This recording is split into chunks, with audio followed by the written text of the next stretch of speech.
Hey teachers, do you ever see your students looking like this? Especially when they're reading, it's just not okay. We want our students to grow up to be true lovers of reading. And when we see them looking like that, it's really heartbreaking.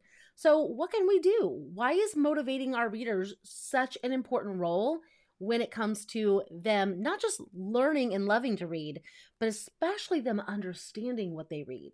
Did you know that there is a true correlation between motivation and a student's ability to comprehend what they read? There is, and that's what we're going to talk about today.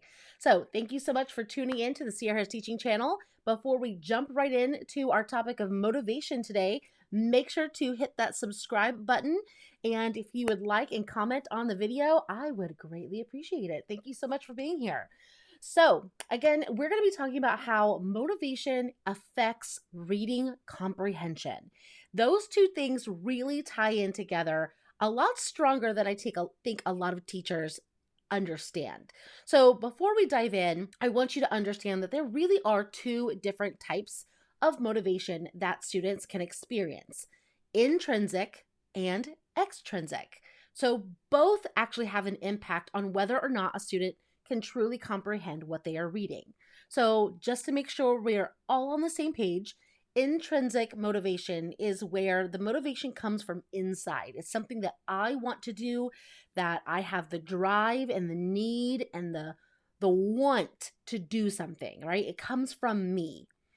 Extrinsic motivation comes from outside of me. So it's something that is motivating me, but from a different source. So when like you have prizes or there are contests or special rewards, those are extrinsic motivations, and both are extremely, extremely important to make sure that you understand and that both are present when a student is learning how to read.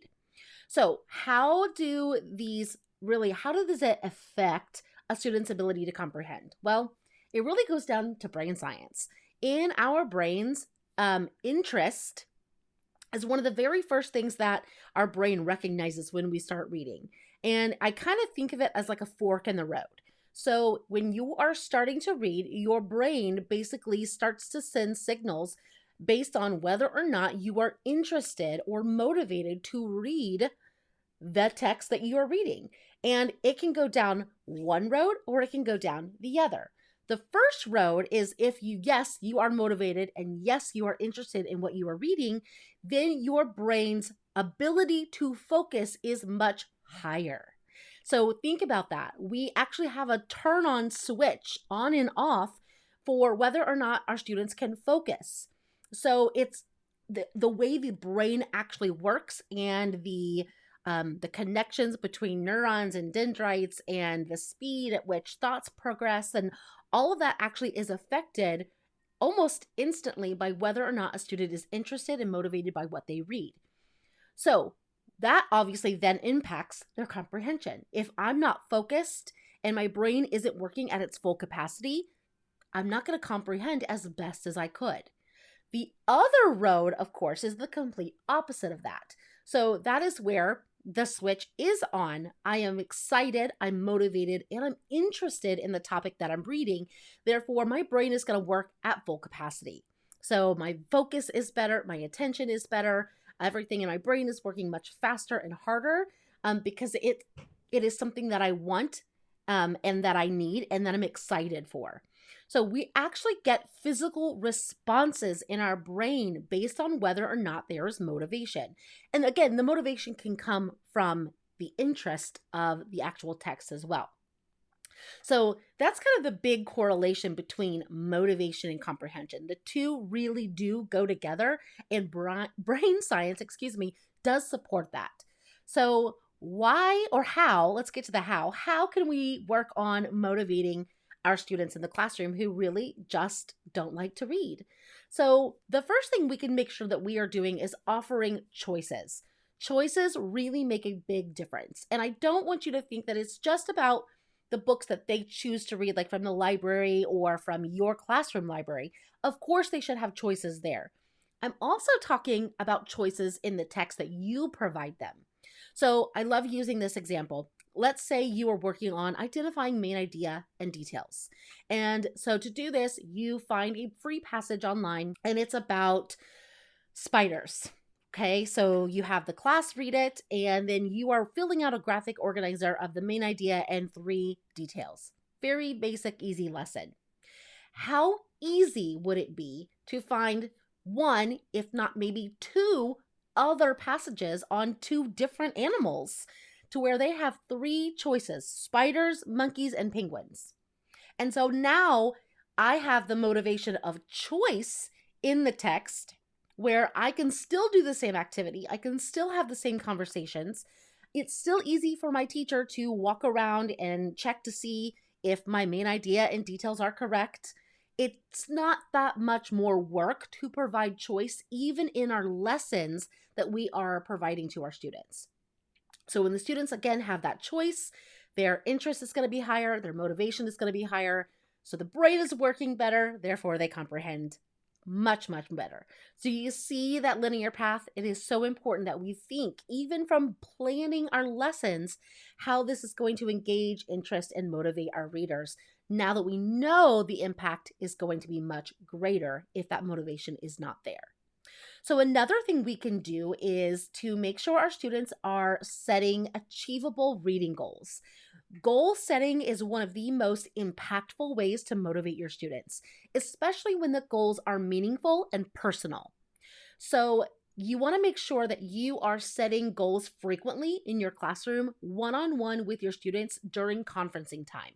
So if you're not finding time in your schedule to conference one-on-one with your students for a variety of reasons, it may be to conference for assessment, it may be to conference for goal setting, and it may be the conference for teaching points as well. So there's a lot of reasons why you would have one-on-one times with your students, and goal setting needs to be one of those times. So when you're talking with your student and you are setting achievable reading goals and you make those goals visible, whether it be a simple reminder on their desk, it could be a goal sheet that they fill out together with you in a folder. It could be a display board somewhere in the class where all of reading goals are kind of displayed and celebrated and collected. There's really lots of different ways. So if a student has a personalized goal that they are working to achieve, whether or not there is an extrinsic motivating point to it, like if you're giving a piece of candy or a celebration at the end, whether or not that is there at the end, just by having that personalized goal is going to provide more intrinsic motivation for the student to work towards that goal because they know it's something that they need to achieve in order to grow.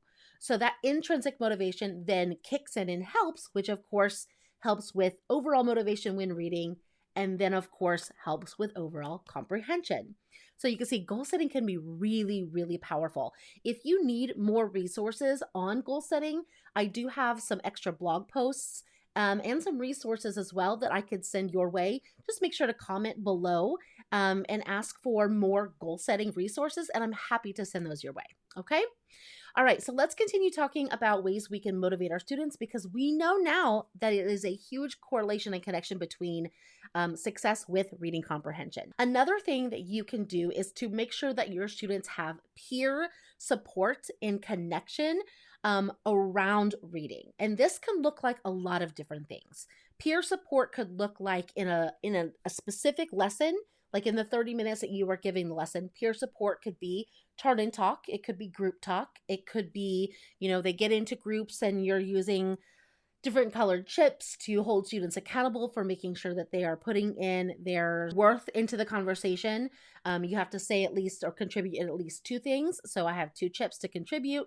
There's a lot of different engagement and physical tactics you can do to really make sure all of your students are engaged in conversation with the text. So having that peer support and connection in the text is really, really important. It allows them to not only give their ideas, but it allows them to hear other people's opinions and thinking and thoughts behind the text that supports their own or gives them a different point of view to think about too. All of this is going to spark engagement in the text more than it already was. Even if I were already engaged in the text, by hearing what other people think, I become even more engaged. So it doesn't matter what level of engagement was there at the beginning, having that peer support in conversation brings my motivation out even more. And I'm more interested, more able to comprehend on a much deeper level. So peer support or peer connection is really, really important. And then another thing you can do is to make sure as a teacher that you are using multimodal teaching. And basically all that means is that you are thinking through all of the different teaching types that we can use when we're teaching. So think about like the kinesthetic type of teaching, using different engagement strategies, making sure that you have visuals and audio and verbal, all of the different learning tactics are being used in a variety of ways in your lessons. So I don't mean that one lesson has to have every single type. It just means that overall in a given week or time frame that you are using a variety of instructional practices to make sure you are engaging all of your students, because as you know, they all learn in very different ways. So using that multimodal approach to teaching and being very aware and being very purposeful about planning those lessons and using the different types can really make sure to reach all of our readers and to help motivate them, of course, leading to better comprehension. All right. So I want you to make sure that you take away this one thing from our lesson today. I bet you can guess what that is. Motivation is directly correlated to comprehension success.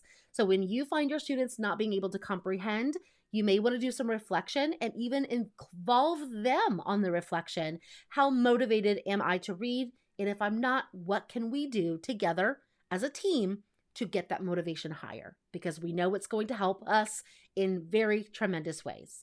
So thank you so much, friends, for tuning in. I hope you took a lot out of this video. If you haven't already, make sure to hit that subscribe button. That way you are notified for any future videos that come from the See Your Hair's Teaching channel. If you need more resources about the topics that we discussed today, click that See More button below, and you'll find the full video description with links, etc., that may help you out in these areas. So thank you so much for tuning in, and I can't wait to see you in the next video. Have a great one, friends.